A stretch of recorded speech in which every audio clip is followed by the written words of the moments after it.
7 years. I have a son who's 7 years old, and you never told me? The moment my 7-year-old son knocked on that door, everything I'd spent nearly 8 years protecting came crashing down. Because standing on the other side wasn't just any stranger, it was Ronan Alexander Prescott, billionaire media mogul, and the father Oliver James Hartley had never met. Have you ever made a sacrifice so huge that it changed your entire life? Have you ever walked away from the one person you loved more than breathing because staying would destroy them? Have you ever looked at your child and wondered if you made the right choice? I'm Zayla Marie Hartley, and nearly 8 years ago, I walked away from a billionaire's world to protect my unborn son from a life of judgment and impossible expectations. I thought I'd built the perfect separation between our quiet life and his father's empire. I was wrong. Before I continue, I want to thank each of you for helping us reach 3,500 subscribers. Your support means everything. If this story touches your heart, please share it with someone who needs to hear that sometimes the hardest choices lead to the most unexpected blessings. By the end of this video, you'll discover a truth about love and sacrifice that changed everything I believed about protecting the ones we love. What happened next would force me to face everything I'd been running from and answer the question I'd been avoiding for nearly 8 years: did I protect my son or rob him of the father he deserved? The rain hammered against our apartment windows that Tuesday evening, each drop racing down the glass like tiny rivers finding their way home. Oliver sat at our small dining table, his dark hair falling into his eyes as he concentrated on his math homework. The pencil looked so small in his hand. When had his hands gotten so big? 7 years old, and already I could see glimpses of the man he would become. "Mom, why do we have to multiply fractions?" Oliver asked. His nose wrinkled in that particular way that made my heart squeeze, the same expression his father made when presented with something that didn't immediately make sense to his brilliant mind. Because sometimes in life, we need to understand how parts of things work together to make something bigger, I answered, moving behind him to check his work. My hand brushed his shoulder, and he leaned into my touch without thinking, that unconscious seeking of comfort that children do with their mothers. The overhead light caught the angles of his face as he turned to look up at me. Those eyes, God, those eyes. Deep grey with flecks of green that shifted depending on his mood. Ronan's eyes, looking at me from our son's innocent face. Nearly 8 years, and the resemblance still caught me off guard at unexpected moments, stealing my breath like a thief in broad daylight. "You're doing great, sweetheart," I told him, pointing to the correctly solved problem. "See? You already figured out 3/4 times 2/3. "That's because you're a good teacher," Oliver said, gifting me with one of his rare, genuine smiles that transformed his usually serious face. Another trait from his father, that intensity that made every smile feel like a reward. I moved to the kitchen, putting distance between myself and the memories threatening to surface. The apartment wasn't much. 2 bedrooms, 1 bathroom, a living area that doubled as Oliver's study space, but it was ours. No marble floors or crystal chandeliers, no staff or security, no photographers hiding behind every corner. Just us, safe in our bubble of normalcy that I'd worked so hard to create. "Mom, can I have hot chocolate?" Oliver called out, already knowing the answer would be yes. Rain meant hot chocolate in the Hartley household, one of our many little traditions that made our life special without needing millions of dollars. As I heated the milk on our temperamental stove that required jiggling, the knob just right, I watched Oliver through the pass-through window. He had abandoned his homework temporarily, instead drawing in the margins of his notebook. Always drawing, buildings mostly, tall structures that reached toward the sky, detailed down to the tiny windows and architectural elements he'd learned from library books. "I want to build something that touches the clouds," he'd told me once, and I'd had to leave the room before he saw my tears. Ronan had said the exact same thing to me the night we met, standing on his penthouse balcony, the city lights below us like fallen stars. The milk started to bubble, pulling me from my thoughts. I stirred in the cocoa powder, the good kind, because some luxuries were worth it, and added a handful of mini marshmallows. Oliver's favorite mug, the one with the cartoon dinosaur wearing a hard hat, was already waiting on the counter. "Delivery for Mr. Hartley," I announced, setting the mug beside his homework with an exaggerated ceremony that made him grin. "Thanks, Mom." He wrapped both hands around the warm ceramic, another gesture so reminiscent of his father that my chest tightened. Ronan used to hold his coffee the same way during those early morning meetings, as if the warmth could somehow fuel his endless ambition. I settled into the chair across from him with my own mug, plain white, chipped on, the handle from when I dropped it during one of Oliver's toddler tornadoes. We sat in comfortable silence, the rain providing a steady soundtrack to our evening routine. These were the moments I treasured most, the quiet, unremarkable minutes that made up a life. The moments that didn't require wealth or status, just presence and love. "Mom?" Oliver's voice was thoughtful, the tone he used when he'd been pondering something important for a while. "Yes, baby? Why don't I have a dad?" The question landed like a physical blow, though I'd been expecting it for years. I'd practiced my response 100 times in my head, lying awake at night, rehearsing different versions. But all those carefully constructed words evaporated in the face of his genuine curiosity. "You have me," I said softly, reaching across to touch his hand. "Isn't that enough?" He considered this seriously, his young face contemplative in a way that made him seem older than his years.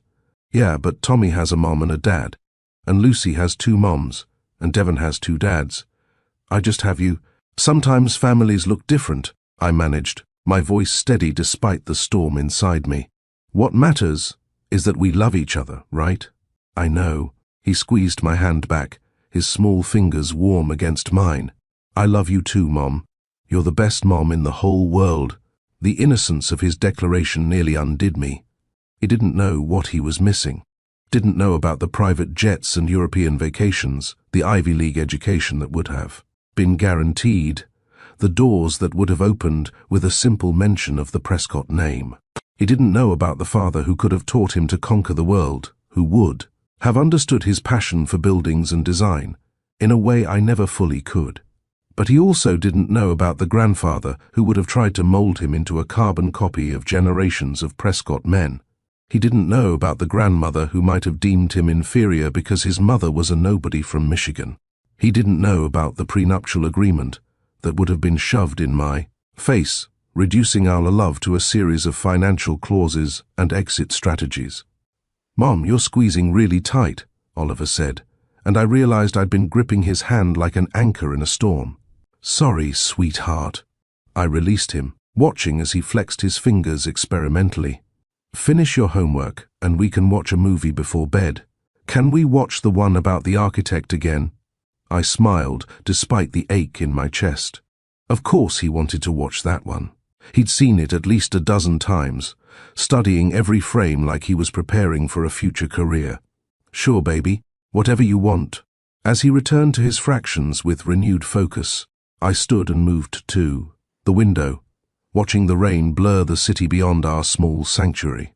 We'd moved to this neighborhood in northern New Jersey 2 years ago, close enough to New York that I could access clients for my consulting work, far enough that I felt safe from accidental encounters. Somewhere out there, probably in his towering office despite the late hour, Ronan was building his empire even larger. Did he ever think about the woman who disappeared from his life without explanation? Did he ever wonder what could have been? "Mom, Miss Jennifer at the community center says they're having a special presentation next week," Oliver said suddenly, breaking through my reverie, "about careers in architecture and engineering. Can we go?" The community center, our safe space where Oliver took art classes on Saturdays and played basketball with other kids from the neighborhood.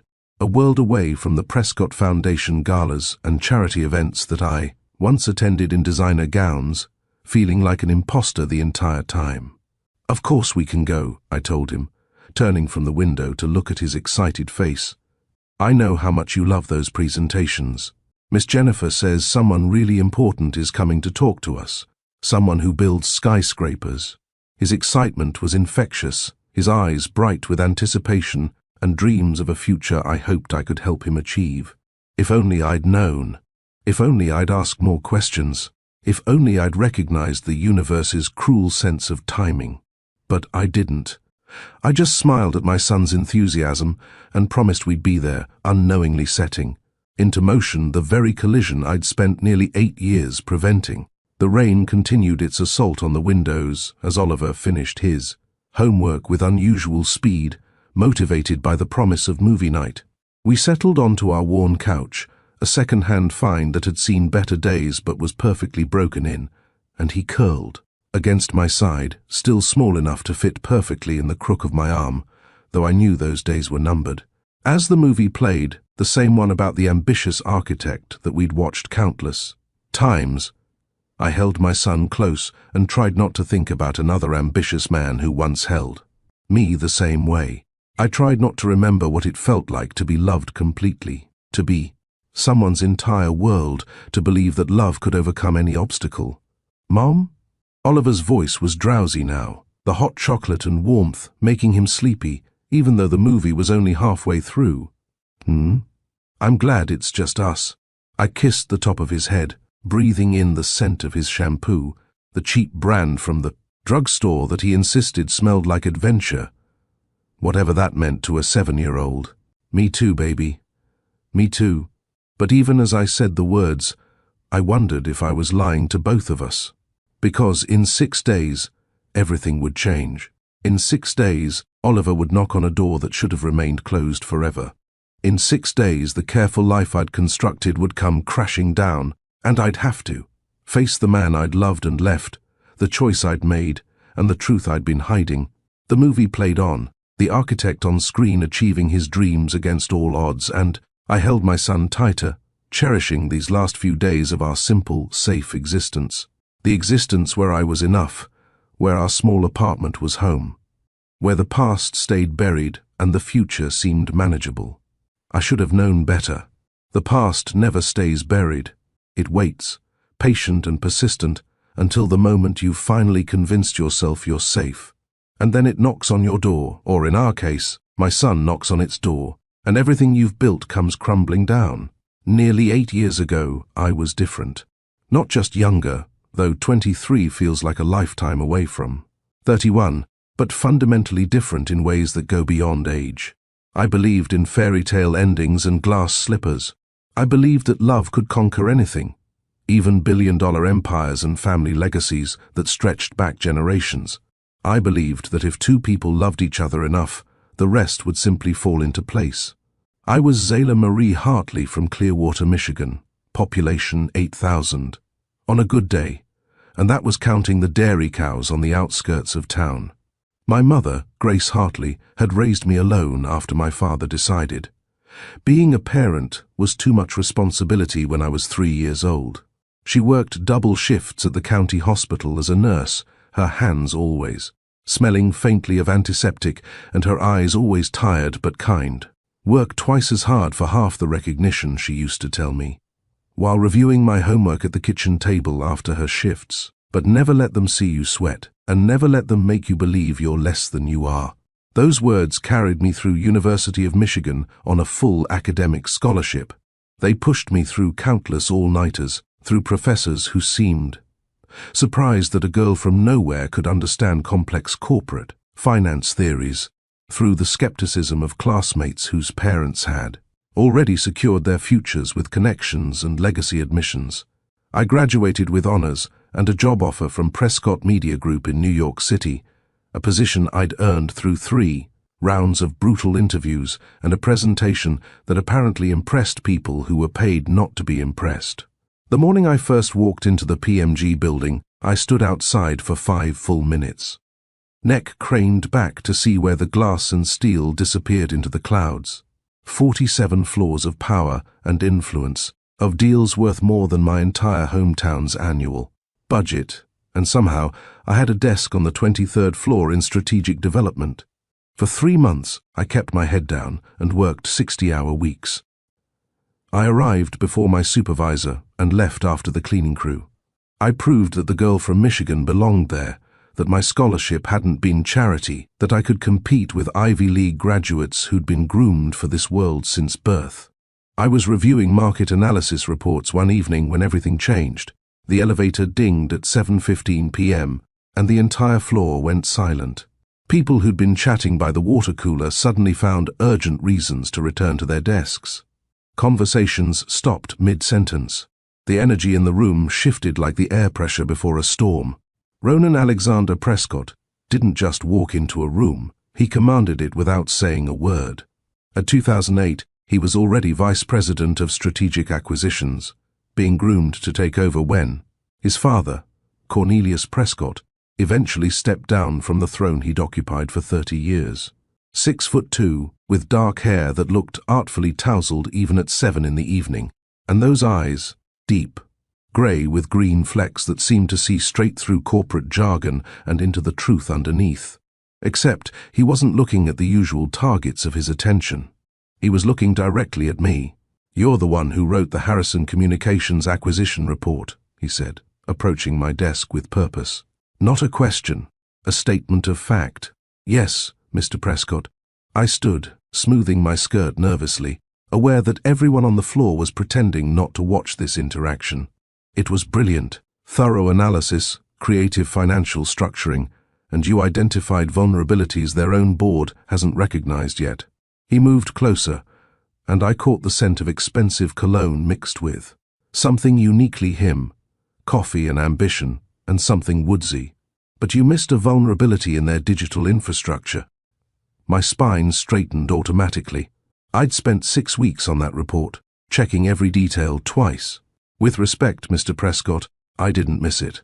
Page 47, subsection 3 billions. Their cybersecurity contracts expire in 6 months, creating a negotiation window. That could reduce acquisition costs by 12% if we time it correctly." The corner of his mouth lifted. Not quite a smile, but close enough to make my heart skip. "Have dinner with me." "I don't date colleagues," I said, proud that my voice didn't shake despite my hands trembling. "Good policy. Professional boundaries are important."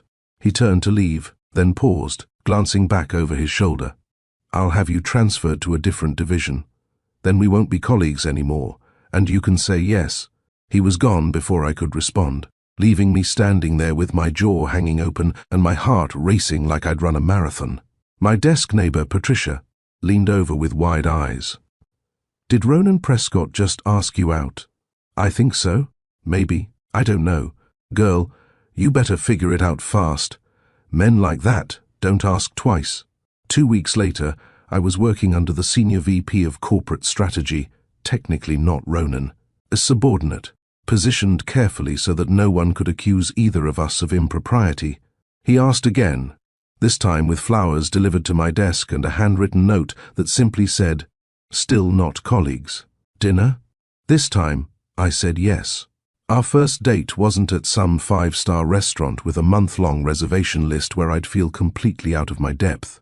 He took me to a small Italian place in Brooklyn, the kind with checkered tablecloths and candles, stuffed in wine bottles, where the menu was handwritten and the owner greeted regulars by name. "My grandfather brought my grandmother here on their first date," Ronan said, helping me with my coat in a gesture that felt both old-fashioned and genuine. Before Prescott Media Group was even a dream, back when he was just a newspaper delivery boy with big ambitions and empty pockets.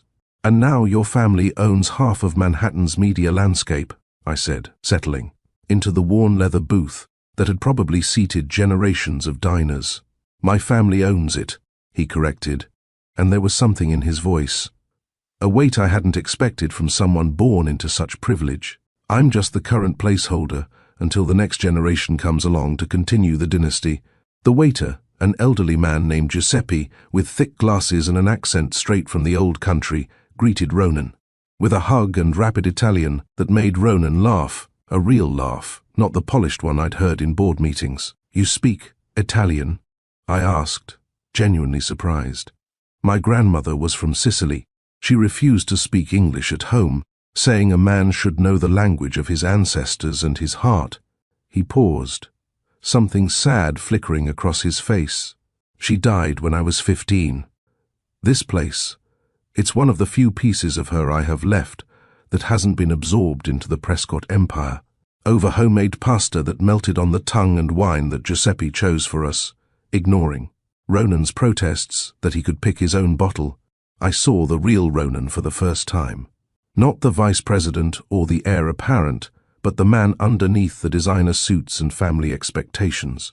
"Do you ever wonder what it would be like?"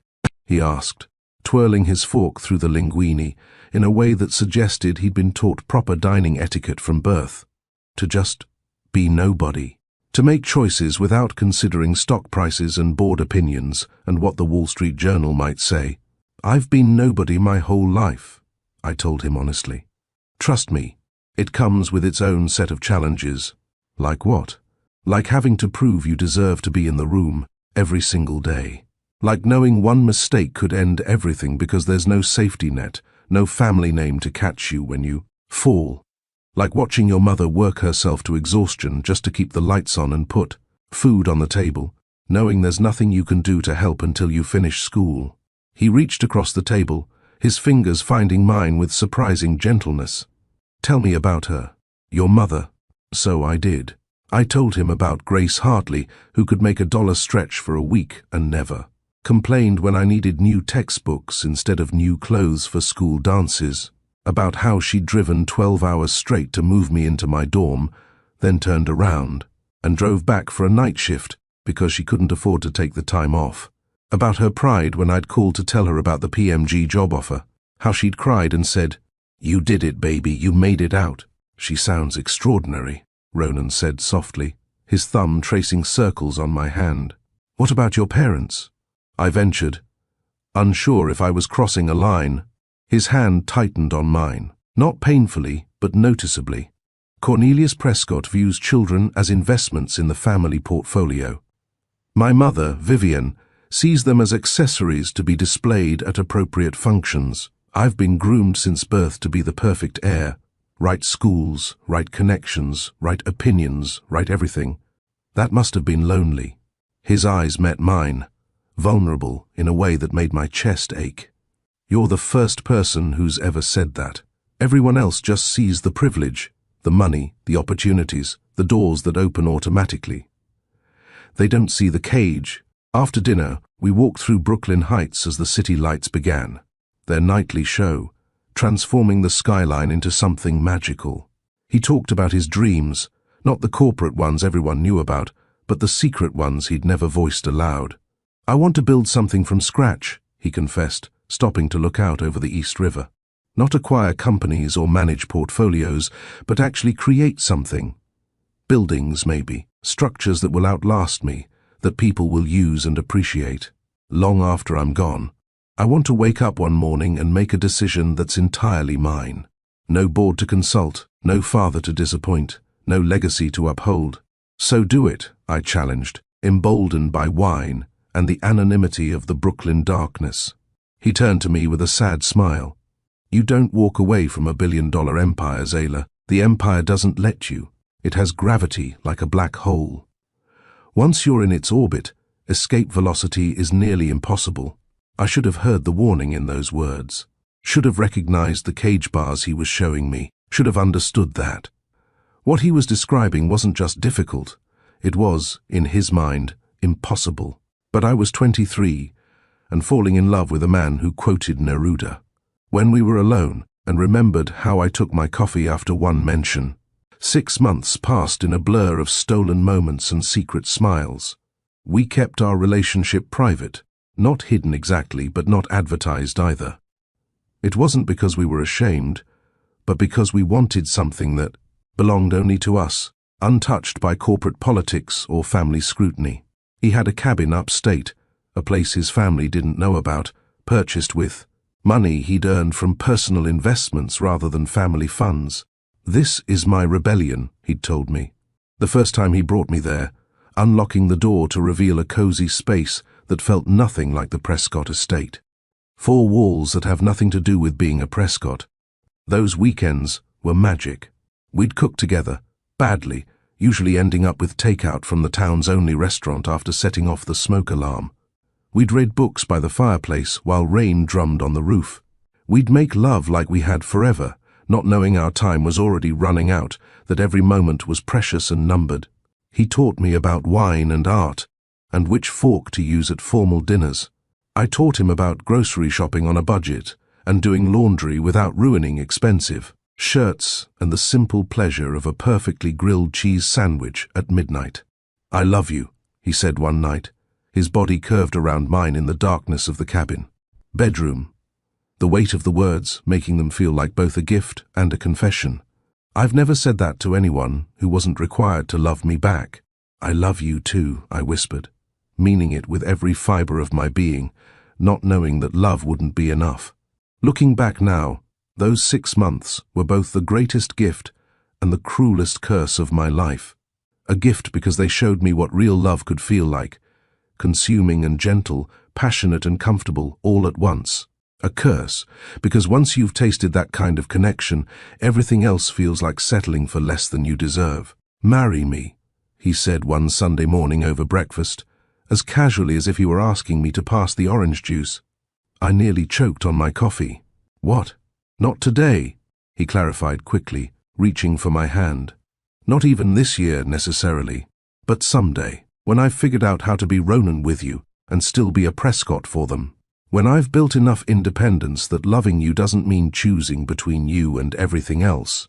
I should have known then that those two things, being himself with me and being a Prescott for them, would prove impossible to reconcile.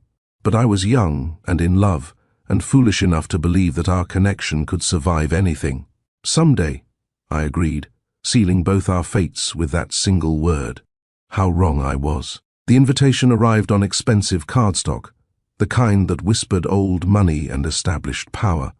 Cream-colored with embossed lettering that caught the light like tiny diamonds, it sat on my desk at PMG like a beautiful threat. "Mr. Cornelius Prescott and Mrs. Vivian Prescott request the pleasure of your company for dinner at the Prescott estate.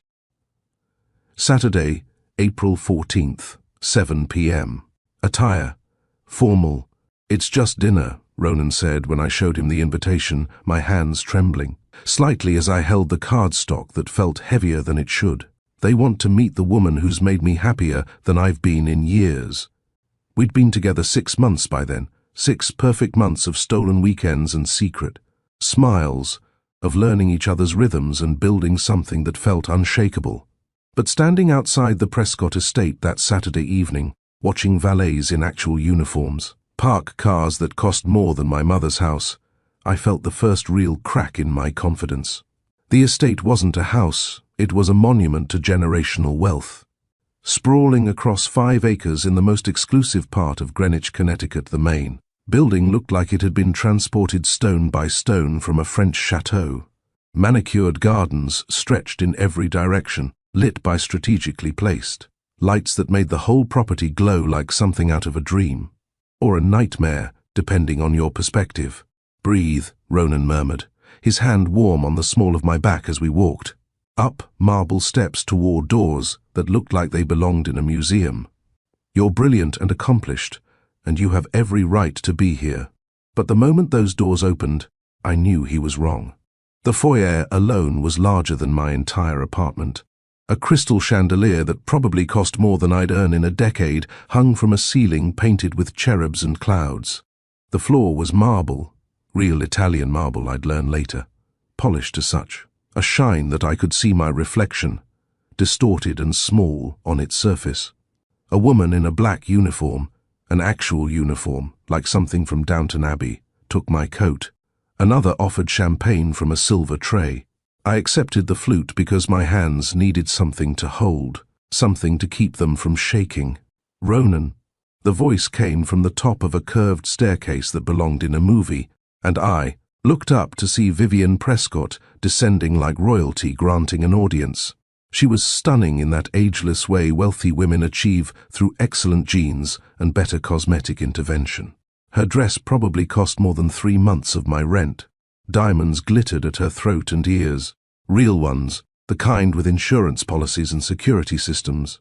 Her hair was styled in a perfect chignon, not a strand out of place, and her makeup was so flawless, it looked like she wasn't wearing any at all. But it was her eyes that made my stomach clench. Cool, assessing, cataloguing every detail of my appearance with the efficiency of a jeweler spotting a fake. "Mother," Ronan's voice was carefully neutral as he kissed her cheek, a gesture that looked more like obligation than affection. "This is Zayla Hartley." "Zayla, my mother. Vivian Prescott." "Mrs. Prescott." I extended my hand, grateful my voice didn't shake. "Thank you for inviting me to your beautiful home." Her handshake was brief, her skin cool and soft like she'd never done manual labor in her life. "Yes, well, when one's son becomes serious about someone, one must do one's due diligence." She smiled, but it didn't reach her eyes. "Ronan tells us you're from Michigan." The way she said Michigan made it sound like I'd claimed to be from Mars. Clearwater, yes. Small town, but it was a wonderful place to grow up. I'm sure it was quaint. Vivian linked her arm through Ronan's, effectively creating a barrier between us. "Come, your father is in the library. You know how he hates to be kept waiting." The library was all dark wood and leather-bound books that looked more decorative than read. A fire crackled in a fireplace large enough to stand in, and above it hung a portrait of stern-looking men in suits, generations of Prescott patriarchs staring down with judgment from their gilded frame. Cornelius Prescott stood by the window, a tumbler of what was probably very expensive scotch in his hand. He was 70 but looked 55, with silver hair that made him look distinguished, rather than old, and eyes the same grey-green as Ronan's but colder, calculating. "So this is her." He turned to face me, and I felt like a specimen under a microscope. "The woman who's been occupying my son's attention. Father, this is Zayla Hartley." "Zayla, Cornelius Prescott." I extended my hand again, determined not to be intimidated. "Mr. Prescott, it's an honor to meet you." His handshake was firm, designed to establish dominance. "Hartley, any relation to the Boston Hartleys?" "No, sir. Just the Clearwater, Michigan Hartleys." "Populate us." Vivian laughed, a sound like wind chimes made of ice. "How refreshingly honest. Do sit down, dear. Dinner won't be ready for another 20 minutes, and I'm dying to know more about you." What followed was 20 minutes of the most elegant interrogation I'd ever experienced. The questions came wrapped in politeness, but each one was designed to highlight exactly how much I didn't belong. "And your father, what does he do?" "He's not in my life, Mrs. Prescott. He left when I was 3. Oh, how unfortunate. Single-parent household. That must have been difficult. My mother is a nurse. She provided everything I needed." "A nurse, how noble." Vivian sipped her champagne. "And you attended University of Michigan on scholarship," Ronan mentioned. "Full academic scholarship." "Yes. Because your family couldn't afford tuition otherwise." "Not a question. A statement designed to remind me of my place." Ronan's hand found mine under the table, squeezing gently. "Zayla graduated with honors and impressed every executive in her interview process. She earned her position at PMG." "Of course she did." Cornelius set down his glass with a definitive clink. "Though I must say, Ronan, the optics of dating someone from your own company are less than ideal. What does HR say about this?" I transferred divisions to avoid any conflict of interest. "How thoughtful." Cornelius's smile was sharp. "Though I wonder, Miss Hartley, what your long-term intentions are. You must understand that my son's position comes with certain expectations, responsibilities that extend far beyond personal preference." "I understand that Ronan is his own person," I said, keeping my voice steady despite my racing heart. "With his own right to make choices about his life." The temperature in the room dropped 10 degrees. "His life is not entirely his own," Cornelius said quietly, dangerously. "When you're born into legacy, personal choice becomes a luxury. The Prescott name means something. It represents generations of careful cultivation, strategic alliances, and appropriate partnerships." "What father means," Vivian interjected smoothly.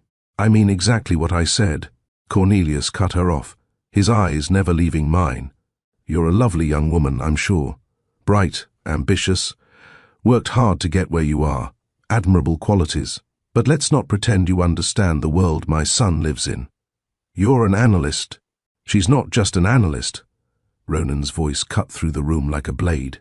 "She's a senior analyst in corporate strategy, with more insight and creativity than half our executive team. She's an analyst in the grand scheme of things, Ronan. 23 years old with no family connections, no social standing, no understanding of the responsibilities that come with the Prescott name. Cornelius leaned forward.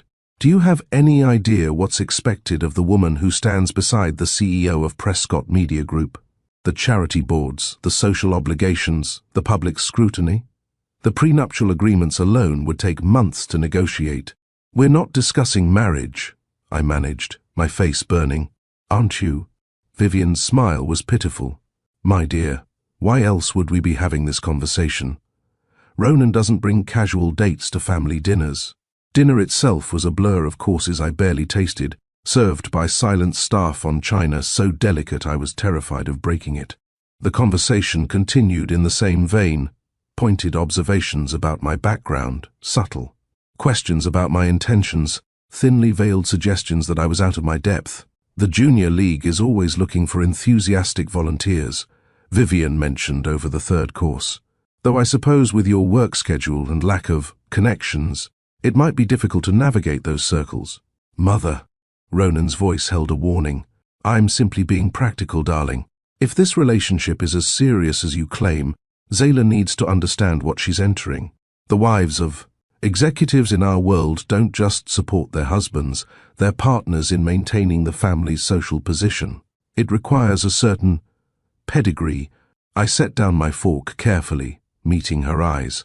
With respect, Mrs. Prescott, I'm not trying to join your social circles. I'm simply in love with your son. The silence that followed was deafening. Cornelius was the first to break it, his laugh harsh and dismissive. Love, how charmingly naive. He turned to Ronan. She really believes that's enough, doesn't she? It is enough, Ronan said, his hand finding mine on the table. A public declaration in enemy territory. I don't care about pedigree or social circles or any of this, he gestured. At the opulent dining room, if it means losing what we have, then you're a fool. Cornelius threw his napkin on his plate. I raised you better than this. The board won't accept her. Our investors won't accept her. Society won't accept her no matter how many etiquette classes she takes or how well she learns to fake belonging. She's not one of us, and she never will be. Maybe I don't want to be one of you, I heard myself say, standing on shaking legs. If being one of you means treating people like commodities to be evaluated and approved, if it means reducing love to strategic alliances and prenuptial negotiations, if it means forgetting that your son is a human being with his own heart and his own dreams. I turned to Ronan, tears threatening but held back through sheer will. I should go. This was a mistake. Zayla, wait! Ronan stood, but his father's voice stopped him. Let her go, Ronan. It's better this way. Better, she understands now what's expected, what's possible, and what's completely out of the question. I left that house with as much dignity as I could muster, walking down those marble steps in my discount department store. Dress, past the expensive cars and manicured gardens, into the night air that felt like freedom after suffocation. Ronan caught up with me before I reached the gate, his jacket abandoned, his tie loosened like he'd been fighting for breath too. I'm so sorry. I should have warned you, should have prepared you. They're protecting what they know, what they understand. They're protecting their empire, I corrected, wiping at tears I'd finally allowed to fall. And I'm the threat to it. The wrong class girl who doesn't know which fork to use and whose. Mother works in a hospital instead of sitting on hospital boards. None of that matters to me, but it matters to them, and eventually, Ronan, it will matter to you too. When I cost you the CEO position, when I become the reason you lose everything you've worked for, you'll resent me. Maybe not today, maybe not this year, but someday. He pulled me close, and I let myself have that moment, the feeling of being held by someone who loved me despite the impossibility of it all. I could never resent you. But even as he said it, I wondered if he was wrong. The next week at work, I felt it, the shift in how people looked at me, the whispered conversations that stopped when I entered the break room, the subtle distance between colleagues who used to chat freely, suddenly maintained. Someone had talked. Someone always talked. It was Patricia who finally told me the truth over coffee in the cafeteria, her voice low and sympathetic. HR is getting pressure from upstairs. Word is they want you to consider alternative career opportunities. They want me to quit. They want the problem to go away. She squeezed my hand. I'm sorry, Zayla. For what it's worth, I think you're brilliant and you deserve to be here. When the HR coordinator, Jennifer Walsh, called me in for a routine check in the following afternoon, I knew what was coming. She was professional, kind even, as she suggested that perhaps I might be more comfortable exploring opportunities outside PMG. No pressure, of course, but we want all our employees to thrive, and sometimes a fresh start can be beneficial. This is because of Ronan. Jennifer's carefully neutral expression flickered. This is about your career development and finding the right fit. I am the right fit. My performance reviews are exemplary. I've exceeded every target, contributed to major acquisitions, and earned my place here. No one's questioning your competence. She leaned forward, dropping the corporate speech for a moment of genuine advice. But competence isn't always enough in this world. Sometimes it's about reading the room, understanding the bigger picture. You're swimming in waters that are deeper and colder than you realize. I left that meeting shaking with anger and humiliation. They wanted me gone, wanted me to disappear quietly, to make their heir's life simpler by removing myself from the equation. Ronan was furious when I told him, storming into HR with the kind of righteous anger that came from privilege and power. I heard the raised voices through the closed door, heard him threatening lawsuits and discrimination claims, defending my honor like a knight in a corporate battlefield. But afterward, when he held me in his office, door locked, blinds drawn, I felt the weight of what loving him cost. Every day became a battle. Every accomplishment was scrutinized for favoritism. Every mistake was magnified as proof I didn't belong. The next 6 weeks were a slow erosion of certainty. We fought against the tide together, me proving myself over and over, him standing firm against family pressure and corporate politics. We still had our weekends at the cabin, still had moments where it was just us against the world. But the world was winning. "Marry me," he said again one Sunday morning, this time with a ring. A stunning emerald-cut diamond that caught the light like captured stars. Not someday, soon. Let's stop letting them dictate our lives. I looked at that ring and saw both a promise and a trap. I saw love and obligation tangled together so tightly I couldn't separate them. Saw a future where I'd always be the woman who wasn't quite enough, who didn't quite belong, who'd cost him everything. "Ask me again when you're sure," I whispered, not taking the ring. "When you're absolutely certain that choosing me won't someday feel like the biggest mistake of your life." His face crumpled like I'd struck him. "You are not a mistake." But I was starting to wonder if we were. I was the complication in an otherwise perfect equation, the variable that didn't fit into the carefully constructed formula of his life. And no matter how much we loved each other, I couldn't shake the growing certainty. That love alone wouldn't be enough to overcome the forces arrayed against us. 3 weeks later, everything would shatter completely. But in that moment, holding the ring box between us, like a question neither of us was ready to answer, I should have known our time was already running out. The text came at 6:30 on a Wednesday evening, 3 weeks after Ronan had offered me the ring I still hadn't accepted. "Dinner at my place tonight? 8 p.m. I'm cooking. Well, attempting to cook. Backup pizza on standby. Love you. R." I smiled, despite the exhaustion settling into my bones. Work had been brutal, a major acquisition falling apart, late nights trying to salvage, the deal while dodging whispers about whether I'd earned my seat at the table. But Ronan's penthouse was my sanctuary, the one place where none of it mattered. I stopped at home to change, trading my work clothes for jeans and the soft blue sweater Ronan loved, the one he said matched my eyes. The one he'd bought me on a weekend trip to Boston, insisting I needed something that wasn't corporate armor. I pulled my hair out of its professional twist, letting it fall naturally around my shoulders, and allowed myself to breathe for the first time all day. The subway ride to his building in Tribeca was familiar now, 40 minutes of decompression before stepping into his world.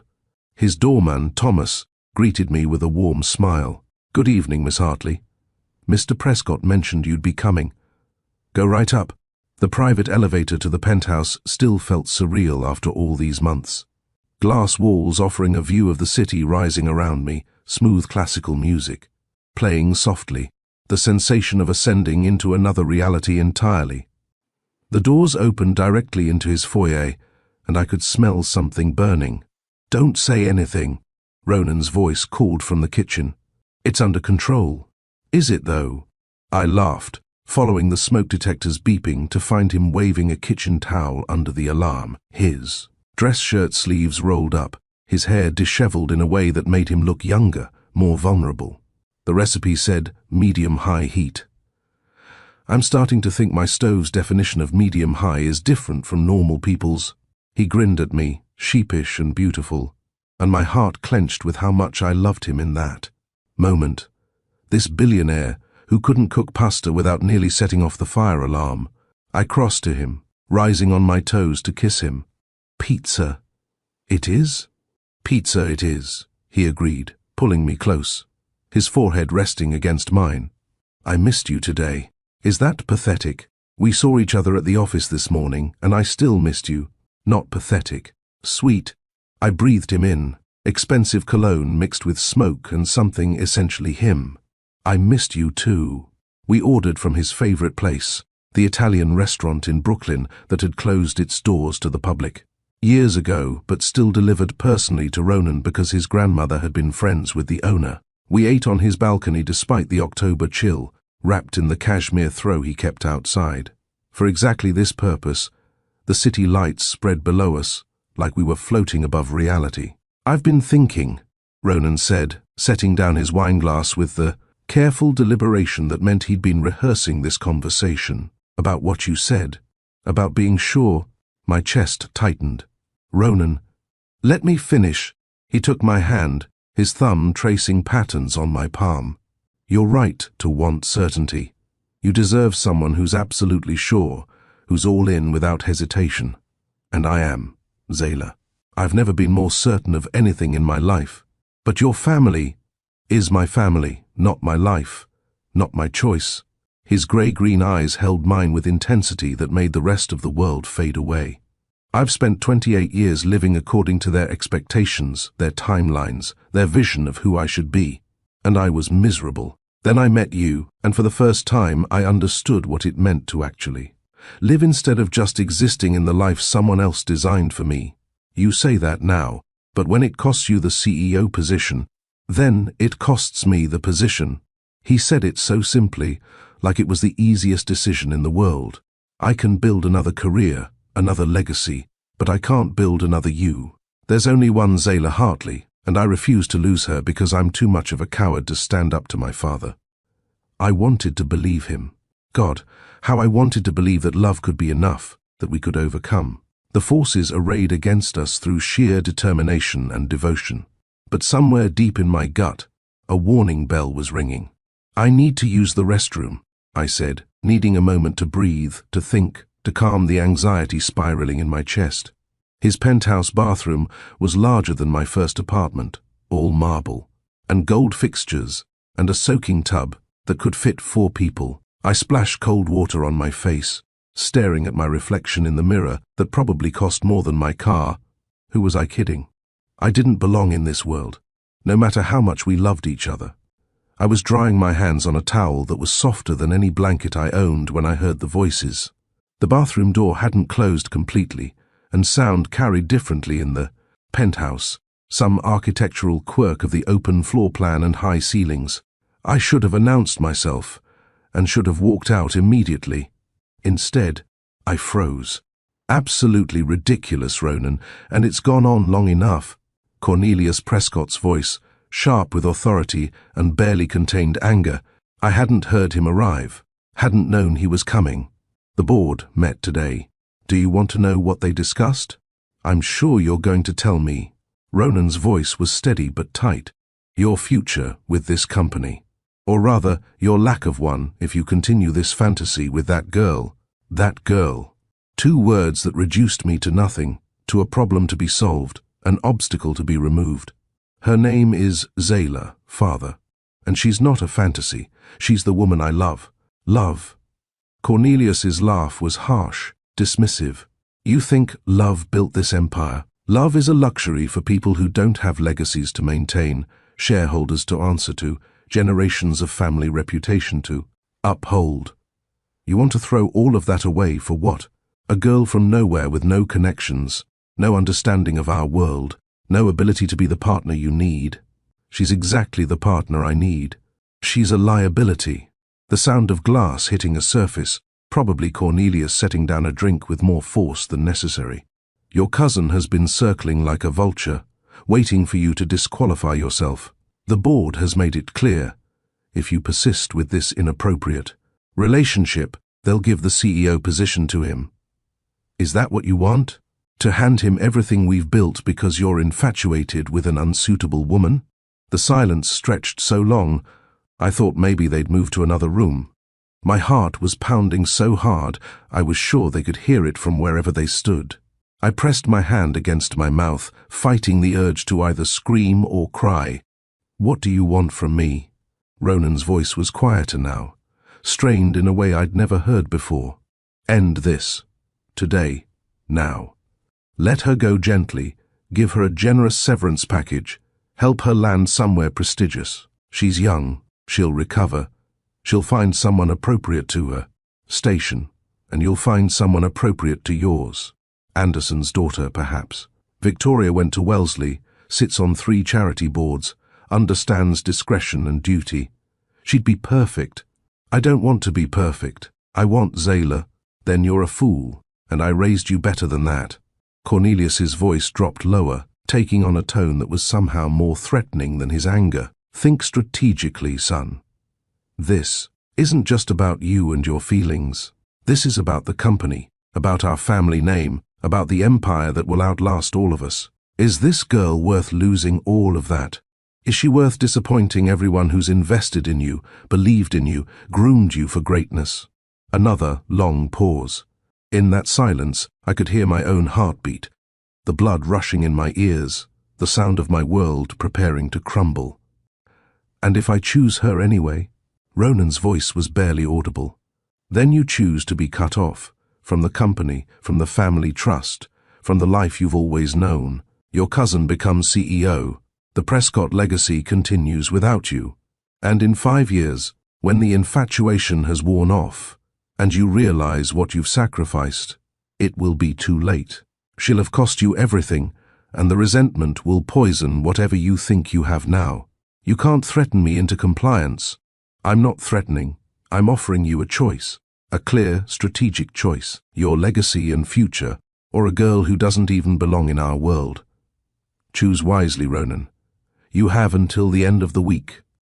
I heard footsteps, expensive shoes on marble flooring, moving toward the elevator, the pneumatic hiss of doors opening, closing. Then silence. I should have stayed in the bathroom, should have given Ronan time to process, to think. But my legs were moving before my brain caught up, carrying me out into the living room where he stood by the floor-to-ceiling windows, his back to me, shoulders rigid with tension. How much did you hear? His voice was hollow. Enough. I wrapped my arms around myself, suddenly cold despite the penthouse's perfect climate control. He's right, you know. Don't. He turned to face me, and the anguish in his eyes nearly broke me. Don't you dare agree with him. Not about everything, but about the resentment. I forced myself to hold his gaze, to be brave enough to say the truth we'd both been avoiding. Maybe not now, maybe not next year, but someday, Ronan. Someday you'll look at me and realize I cost you everything you worked for, everything you were meant to be, and that love will turn sour. That's not true. It is true. The words came out sharper than I intended, propelled by pain and fear and the crushing weight of reality. I've seen it happen. My father resented my mother for trapping him, with an unplanned pregnancy, for making him give up his dreams of leaving our small town. He loved her once. I've seen pictures where he looked at her the way you look at me now. But love wasn't enough to overcome the resentment of a life he didn't choose. I am choosing this, choosing you. Are you? I moved closer, needing him to really see me, really understand. Or are you choosing to rebel against your father? To prove you can make your own decisions? Because those are different things, Ronan. And I refuse to be the weapon you use in your war with Cornelius, the price you pay for independence. His hands cupped my face, gentle despite the intensity in his eyes. You are not a weapon. You're not a rebellion. You're the woman I love, the person who makes me want to be better than the legacy I was born into. Then prove it. The challenge left my lips before I could stop it. Walk away from everything, the company, the trust fund, the Prescott name. Build something of your own, something that has nothing to do with your father's empire. Show me that you can be happy without all of this. I gestured at the penthouse, the luxuries surrounding us, and then ask me again. You're asking me to give up everything to prove I love you. I'm asking you to figure out who you are without your father's shadow, because right now, choosing me means losing everything else. And I can't live with being the reason you have nothing. We stood there, inches apart but feeling like miles, the city lights glittering behind him like false stars. I waited for him to argue, to insist, to make promises about how it would all work out. Instead, he whispered 4 words that shattered my heart. What do you want me to do? And in that question, I heard everything I needed to know. The uncertainty, the fear, the weight of the choice pressing down on him is like a physical burden. He loved me. I didn't doubt that. But love was fighting against legacy, against family, against everything he'd ever known, and he didn't know which side would win. I couldn't be the reason he chose wrong. Couldn't be the woman he resented 10 years from now. Couldn't watch love curdle into bitterness as he mourned the life he'd sacrificed. I want you to be happy, I said softly, stepping back from his touch. And right now, I don't think you can be happy with me and happy with your choice. So I'm making it for you. Zayla, no. I'm letting you go. The words cost me everything, but I forced them out anyway. I'm walking away because I love you too much to be the anchor that drowns you. You deserve to become the man you're meant to be, and I deserve someone who chooses me without hesitation, without sacrifice, without loss. Please don't do this. His voice cracked, and I saw tears in his eyes for the first time since I'd known him. We can figure this out. We can find a way. There is no way, Ronan. Your father made that clear. It's me or everything else. And I refuse to be everything else you lose. I moved toward the elevator before my resolve could crumble. Take the CEO position. Make your family proud. Build the empire you were born to lead. And someday you'll thank me for this. I could never thank you for breaking my heart. I pressed the elevator button, watching the numbers climb as it ascended to collect me. Better a broken heart now than a life full of resentment later. The doors opened. I stepped inside, turning to look at him one last time. The man I loved more than breathing. Standing in his penthouse palace, looking more lost and alone than I'd ever seen him. I love you, Zayla. His voice was desperate, pleading. Doesn't that mean anything? It means everything. The tears were falling freely now, and I didn't try to stop them. That's why I have to go. The doors closed on his beautiful, devastated face, and I descended from the sky like Icarus with melted wings, returning to the earth where I belonged. My phone started ringing before I even reached the lobby. I didn't answer. It rang 3 more times on the subway ride home. 4 times while I packed a bag with shaking hands. 7 times while I sat on my apartment floor, my back against the door, sobbing so hard I thought I might shatter. By morning, there were 17 missed calls and twice as many texts. I read none of them. I couldn't. Reading them would make me doubt, would make me question, would make me run back to him and damn the consequences. He appeared at my apartment door at 6 a.m., disheveled in yesterday. S-clothes, eyes red-rimmed from either tears or sleeplessness or both. Zayla, please, let me in. Let's talk about this. I opened the door, because refusing would have taken more strength than I possessed. He looked like he'd been through a war, hair uncombed, shirt wrinkled, the careful polish of Ronan Prescott completely stripped away to reveal raw human pain underneath. There's nothing to talk about, I said. but I let him inside anyway. There's everything to talk about. He paced my small living room like a caged animal, so out of place in my modest apartment with its second-hand furniture and cheap prints on the walls. I stayed up all night thinking, I'll do it. I'll walk away from PMG, from my father, from all of it. We'll start over somewhere else. I'll build something new, something ours, and resent me for it. I cut him off gently but firmly. Maybe not today, maybe not this year, but eventually. You don't know that. I do know that. I watched it happen to my parents. I've seen what sacrifice without choice looks like, how it festers over time. I moved closer, needing him to understand. If you walk away now, you'll always wonder, what if you'd stayed? What if you'd taken the CEO position? What if you'd lived up to your potential instead of throwing it away for a girl from Michigan? You're not just a girl from Michigan. To your world, I always will be. And you'll see me through their eyes eventually, when the money runs out, when the novelty wears off, when reality sets in. You'll look at me and see everything you gave up, everything you lost. I forced myself to say the hardest truth. I won't be the woman you resent, Ronan. I love you too much for that. So you're just giving up on us. I'm setting you free. I touched his face one last time, memorizing the feel of his skin, the angle of his jaw, the grey-green eyes that held worlds I'd never fully belonged to. Take the position. Make your father proud. Find someone who fits in your world, who can stand beside you at galas and charity events without feeling like an imposter. Someone whose mother sits on hospital boards instead of working hospital shifts. I don't want someone else. I want you. Want isn't always enough. I stepped back, putting necessary distance between us. Go home, Ronan. Move forward. Let me go. I can't. You have to. I moved to the door, opening it, a clear dismissal. Please. If you ever loved me, please just go. He stood there for a long moment, and I saw the battle raging behind his eyes. Love warring with duty, heart fighting with legacy, present struggling against future. And then, slowly, he walked to the door. He paused in the threshold, one hand on the frame.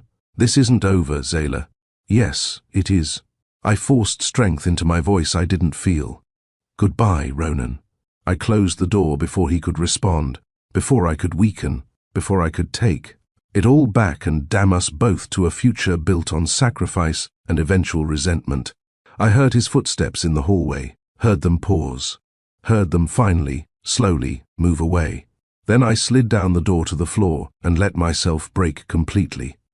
I quit PMG the next day via email, moved out of my apartment that weekend, took a position at a small marketing firm in Philadelphia 2 weeks later, far enough from New York to avoid accidental encounters, close enough that I wasn't completely running away. 3 weeks after that, I discovered I was pregnant. The pregnancy test sat on the bathroom sink of my new Philadelphia apartment. 2 pink lines stark and undeniable against the white plastic. I stared at it for 20 minutes, waiting for the lines to fade, to disappear, to tell me this was some cruel mistake. They didn't fade.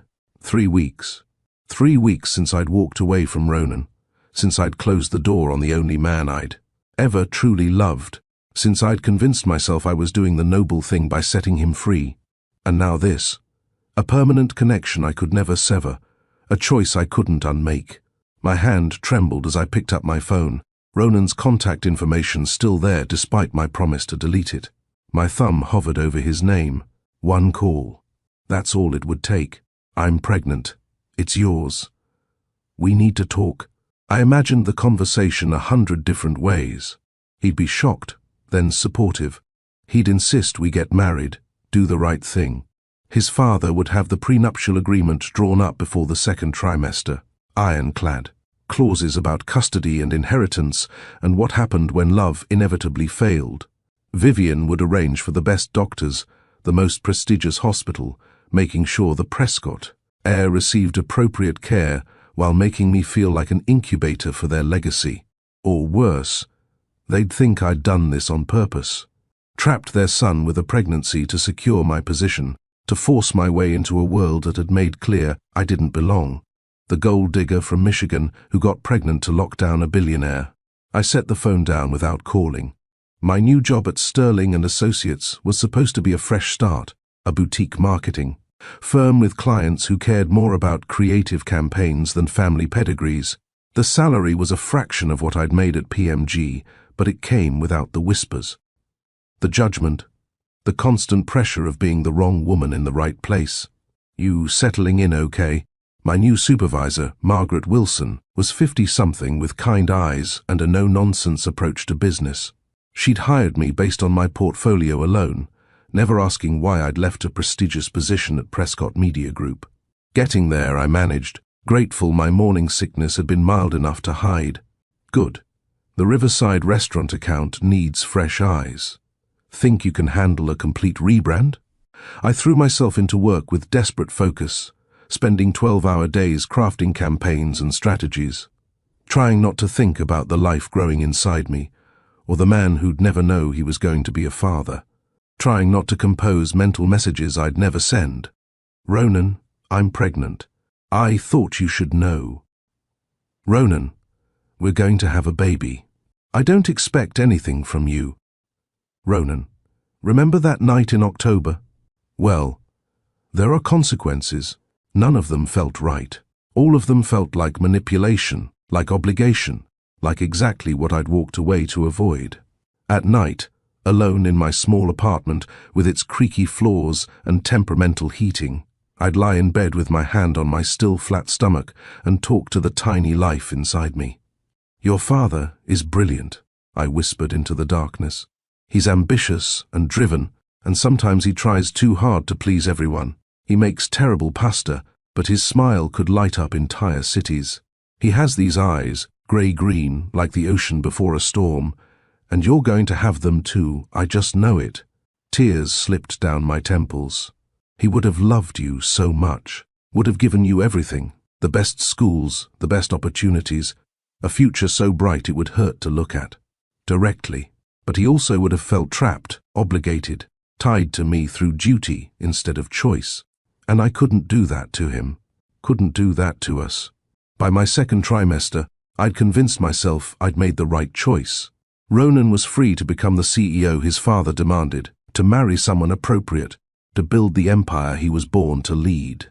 My child would grow up without the weight of the Prescott legacy, without the pressure of billion-dollar expectations, without grandparents who'd view him as an investment rather than a person.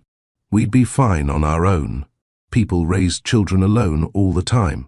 My mother had done it, working double shifts and somehow still making me feel loved and secure.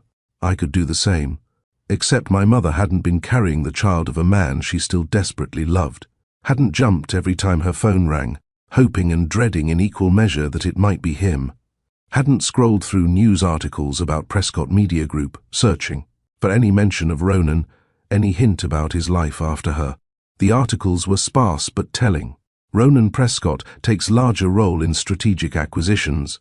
Prescott Air spotted at Metropolitan Museum Gala. Sources say CEO announcement imminent. He was moving forward, exactly as he should, exactly as I'd wanted him to. So why did it feel like my heart was being carved out with a dull knife every time I saw his face in those photos, smiling that public smile that didn't reach his eyes? Oliver James Hartley entered the world on a rainy May morning, screaming his displeasure at the bright lights and cold air. The moment the nurse placed him in my arms, still wet and furious and absolutely perfect, I knew with crushing certainty that I'd made the right choice, not because I didn't want Ronan in our lives, but because the love that flooded through me as I looked at my son's scrunched face was so fierce, so protective, so all-consuming that I would have done anything, sacrificed anything, to keep him safe from judgment and impossible expectations. "He's beautiful," my mother said, having driven straight from Michigan the moment my water broke. She touched Oliver's tiny hand with wonder. "He looks like you," but he didn't. Even then, hours old, I could see Ronan in the shape of his nose, the set of his jaw, the way he gripped my finger with surprising strength. As he grew, the resemblance would become impossible to ignore. Those grey-green eyes, that serious expression, the intelligence that showed in how he studied everything around him. His father, my mother started gently, isn't in the picture. I cut her off. It's just us, Mom. That's enough. She looked like she wanted to argue but held back, respecting my choice even if she didn't fully understand it. Then we'll make it enough. The Hartley women always do. I built a life around my son. I worked my way up from junior account manager to creative director over the next 7 years, proving my worth through campaigns that won awards and clients who requested me specifically. I gave Oliver everything he needed: a safe home, good schools, love that never wavered even when money was tight and exhaustion made my bones ache. But I couldn't give him the one thing he started asking for at age 4, his father. "Where's my daddy?" he asked one bedtime, his small face serious in the glow of his dinosaur nightlight. I'd prepared for this question, rehearsed my answer a dozen times.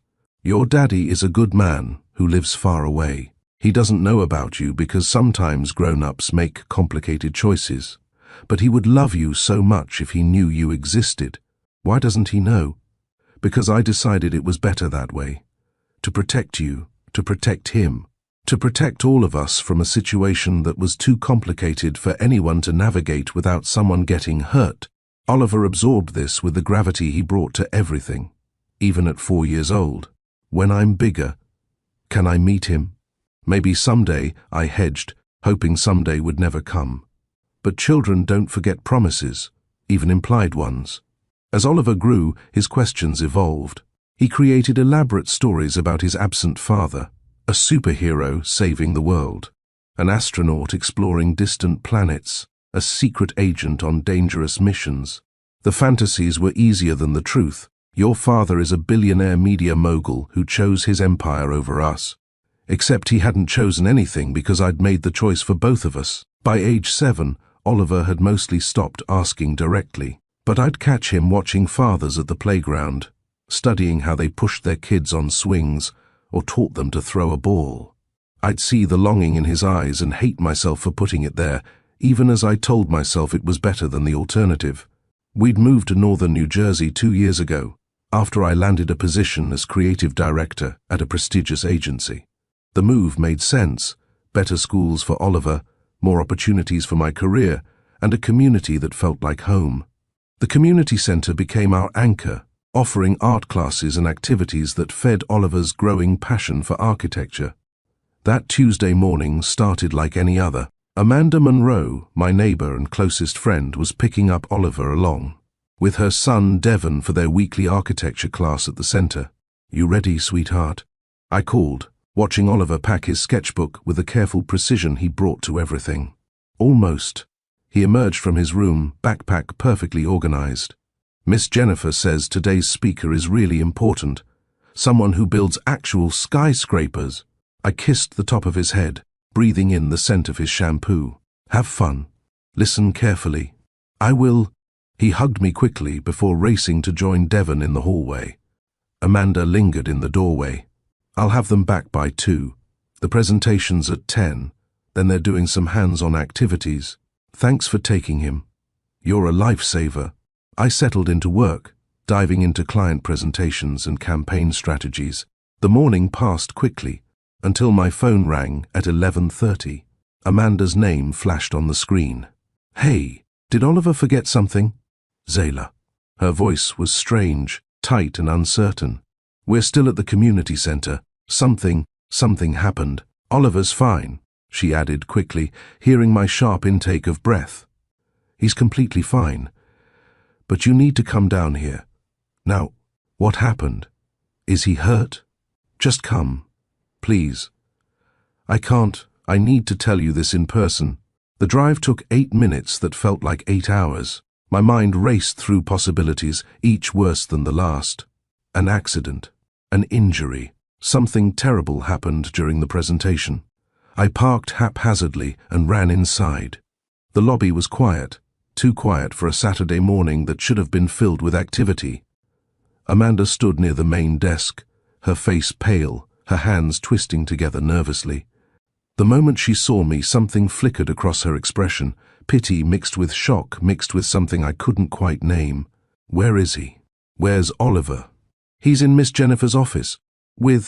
She stopped, seeming to struggle with words. Zayla, I don't know how to tell you this. The presentation got moved to the new wing. They just finished renovating it. The center got a huge donation, and they built this whole addition for educational programs. But the signage isn't up yet, and everything looks the same, and the boys were exploring while we waited. Amanda, I grabbed her shoulders, trying to anchor both of us. What happened? Oliver knocked on the wrong door. She met my eyes, and I saw tears gathering in hers. He thought it was the bathroom, but it was the director's office, and the guest speaker was there, Zayla, the man who funded the renovation, who's been doing all this philanthropic work. The world tilted sideways. No, it couldn't be. The universe couldn't be that cruel. The speaker is Ronan Prescott, Amanda whispered, and the second I saw them standing next to each other, I knew. God, Zayla, they could be twins. The same eyes, the same expressions. Oliver introduced himself, and I watched Ronan go white as a sheet. He knows. Maybe not for certain, but he knows something. My knees buckled. Amanda caught me, her hands steady even though her voice shook.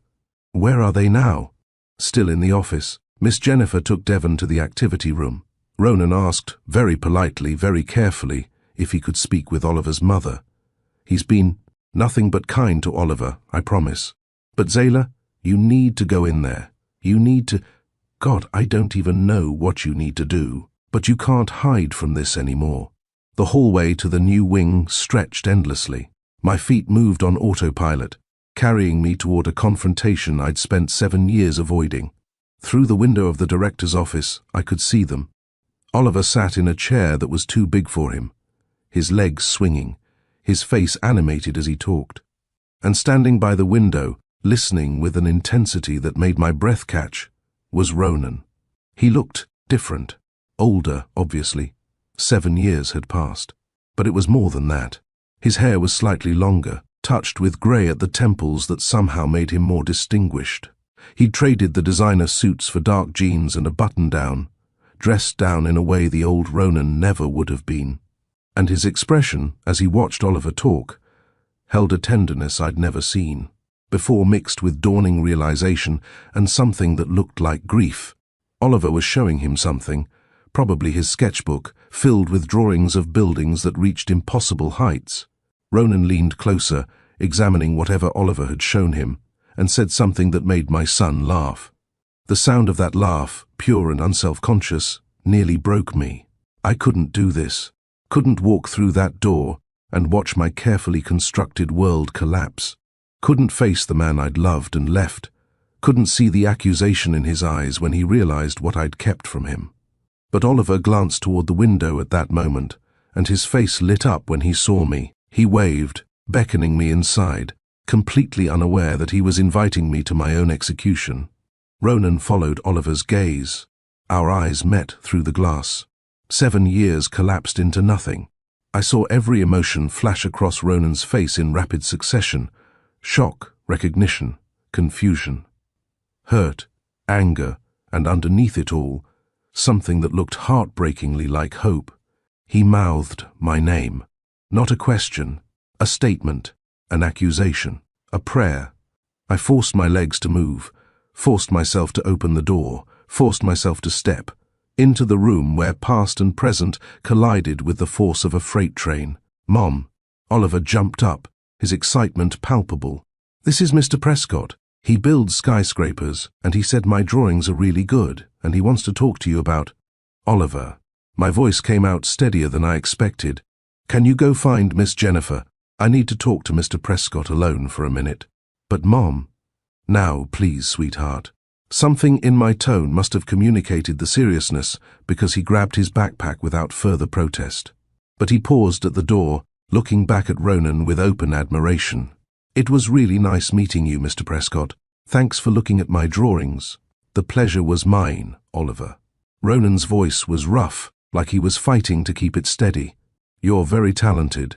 Keep designing those buildings. The door closed behind Oliver, with a soft click that sounded like a guillotine falling. Silence filled the office, thick and suffocating and charged with 7 years of unsaid words. Ronan spoke first, his voice barely above a whisper. Is he mine? I could have lied, could have claimed coincidence, insisted the resemblance was just genetic lottery, protected my secret for a few minutes longer. But looking into those grey-green eyes that I'd seen every day for 7 years in my son's face, I couldn't do it. Yes. The single word detonated like a bomb. Ronan staggered backward, his hand gripping the desk for support, his face cycling through emotions too fast to track. Then he looked at me with such raw betrayal that I felt it like a physical blow. 7 years, he said, his voice shaking with fury barely contained. 7 years, Zayla. I have a son who's 7 years old, and you never told me? Never thought I had a right to know? Never considered that maybe, just maybe, I deserved to be part of his life? You don't understand.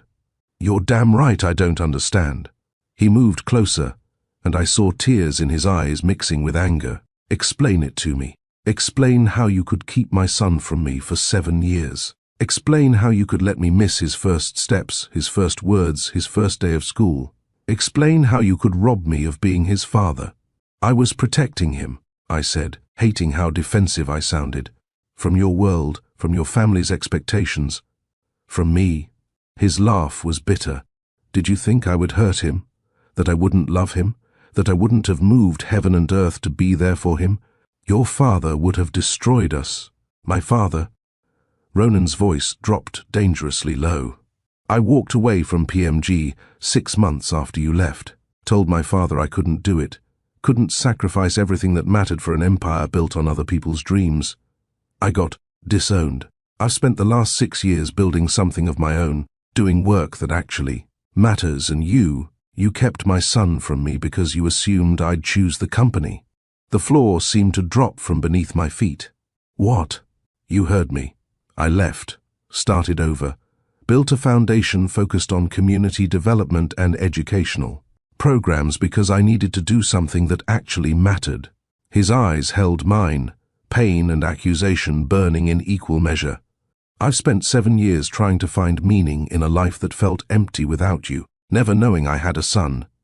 But the articles, I saw articles about you taking on larger roles. From the first few months, before I walked away, he moved to the window, his back to me. I tried to do what everyone expected. I tried to bury myself in work and legacy, and every single day I felt like I was dying inside. So I left. I gave it all up. The CEO position, the trust fund, the family approval, all of it. You gave up everything anyway. Everything except the hope that someday I'd find you again. He turned back to me, and the anguish in his expression was almost unbearable. Do you have any idea how many times I tried to find you? How many investigators did I hire? You disappeared completely. I was pregnant and terrified. And I could have been there. His voice cracked. I could have held your hand through morning sickness and midnight cravings. Could have been at the hospital when he was born. Could have been there for every first, every milestone, every moment. But you stole that from me, Zayla. You stole 7 years I can never get back. Tears were streaming down my face now. I thought I was doing the right thing. Your father said you'd resent me eventually, that I'd cost you everything. So you made the choice for me. Decided unilaterally that I couldn't be trusted to protect my own child, that I was too weak to choose my son over my career. He ran his hands through his hair in frustration. Did you ever stop to think that maybe I deserved the chance to make that choice myself? I was wrong. The admission cost me everything. I was wrong to keep him from you, wrong to make that choice alone. But Ronan, I can't undo 7 years. We can only move forward from here. Forward. He seemed to taste the word, testing its weight. What does that look like? You have full custody, I assume. I'm his only legal parent. That changes today. His voice was firm. I want to know my son, Zayla. Not as some stranger who looked at his drawings, but as his father. I want to be part of his life, really part of it. We need to be careful how we tell him. No more delays, no more control, no more decisions made without me. He moved toward the door. We told him today, now, together. I've missed enough of his life. I knew, looking at him, that this wasn't a request. This was the first of many moments where I'd have to face the consequences of my choices. "Okay," I whispered. "Together." He paused, hand on the doorknob, and looked back at me. "I loved you, Zayla. Enough to give up everything. Remember that when you're explaining to our son why you never gave me the chance to be his father." The words hit like arrows, each one finding its mark with devastating accuracy, because he was right. I'd robbed them both for 7 years, and they could never get back. And now it was time to face the music. Miss Jennifer offered us her office for privacy.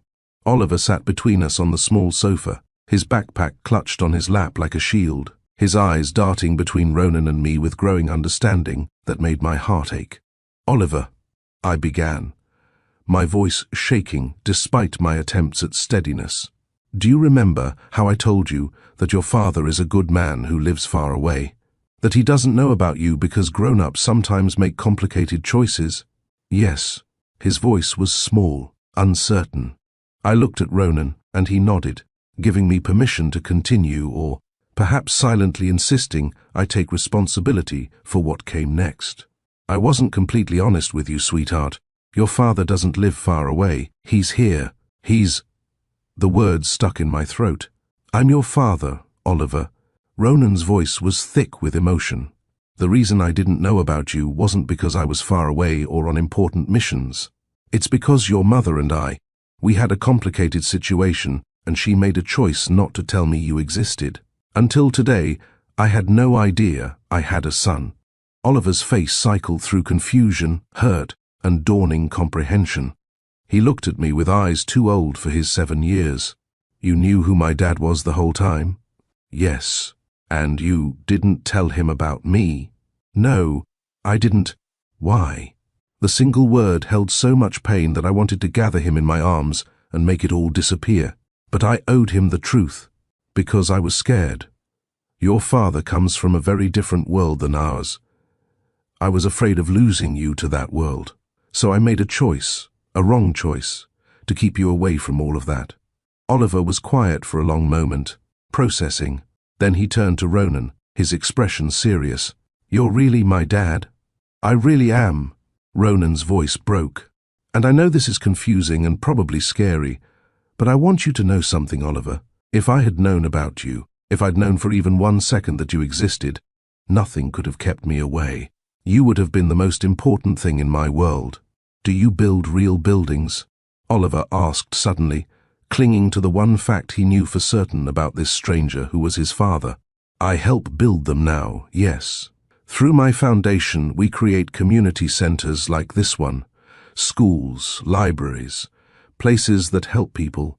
Ronan leaned forward, speaking directly to his son. "But when I was younger, all I wanted was to build something that touched the clouds." Oliver's eyes widened. "That's what I want to do. I know. I saw your drawings. You have real talent, Oliver. The way you think about space and structure, it's extraordinary."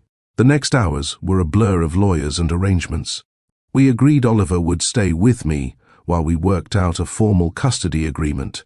Ronan would see him 3 times a week to start, dinner on Wednesdays, all day Saturday, and Sunday afternoons.